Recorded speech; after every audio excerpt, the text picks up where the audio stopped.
Pakistan signed a frontier agreement with Iran in. अब यहां पे अगर बात करें ना, फ्रंटियर एग्रीमेंट क्या है? सबसे पहले असल में ये बॉर्डर सेटलमेंट है। असल में ये क्या है? बॉर्डर सेटलमेंट है। बॉर्डर सेटलमेंट है। अब यहां पे किसके साथ? ईरान के साथ। अब यहां पे देखें, ये ईरान के साथ पाकिस्तान का बॉर्डर है। अब यहां पे क्वेश्चन को थोड़ा सा समझिएगा, ये क्वेश्चन थोड़ा सा टेक्निकली आया था। अब इसमें ऑप्शन जो था वो 1958 था।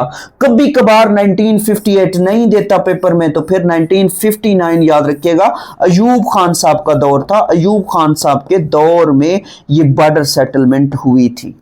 ये क्वेश्चन भी आता है। फिर अगर 1958 ना हो पेपर में, तो फिर 1959 को ठीक कीजिएगा।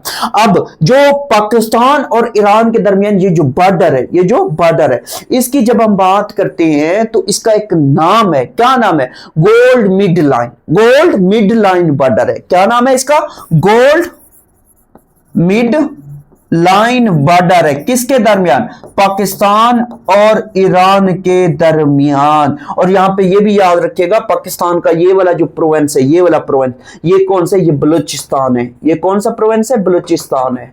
ये भी याद रखिएगा। और फिर इसके बारे में ये भी याद रखिएगा, इसकी लेंथ कितनी है? इसकी लेंथ 909 किलोमीटर है। ये भी मोस्ट इंपॉर्टेंट है।